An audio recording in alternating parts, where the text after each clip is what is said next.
KAC Education EM Richard to be a pan coursing like Tepen Hemsoi Human K Nang Ravik Tapusi tuning report. Coursing like Tepen KAC Education EM Richard to be a pan Nang Ravik Tapusi Ninga Klongpen Kirablongji a Panpura tuning report. Lason si nong koira trok doar baguri MSC constituency ke parlo do khurapi esalong sarsing terang along amikar edona hem ki duget coursing like thelapen apiso asomaratum kedo ke thagadim ka videt penapot thedung ke sung chitong nang ko kasonlo lason si bangso hot pherangke thengno coursing like thepen chuning ri dona tengke kanghon ka jinso pen nanglang pen nang ravik thapusi chuning ri pon le thorlo athe ki dugdet ahem to natuma phan kerap ki pithe kanghon ka jinso thega bang puputa em Richard to be phan ninga klong pen lam the paklang pon Nili tu kan dia ada doktor tu dia orang hang kan Richard tu cuman terus pila lah sening pila nili ham juk pila nili BJP si BJP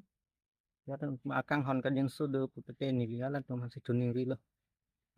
kadang tay ta nali tum la non ke bom BJP sokar fansi chap chitu dun bom oh kalah tentang dah BJP hanin berhujab dun ba quan nali Richard to be pan phong quan phong nang pa hai dun tang mane ki jok dun phong ni dulu nili phong hin jok dah ni dulu nali ben chithani tha nili mana khorting lekhe nili mana ke borsing terang intla jitu la no la coursing lek the pu nali tu ko pine ke chi phudun tu ma nage nili uswa polo mane nili supi kunsi ke celang lo ante la jitu ala ni phan kadam tang sarkar pen ko pine kerap pon dolo ma hema pin no ni tu the kono rak thang la so puta sarkar pen ka kerap pon do lo ma pini pina ma bangke nili ti thek pomong le dela posi ti thek long le la sitame ne tun la doar bagori MAC mate EM education EM panchoro party nai alang liakang hon kang yensu ke thepik atheke ladani tum da thora hawa la khansatami school la hem tanili pilo lan jotakali lang tano nang pibo papen mi tanang pilo lapen la bangso office pini ni la basom na hem stami tu phanang pilo apran yawi tami alang ni panchoro par pilo apola pen ni tum la non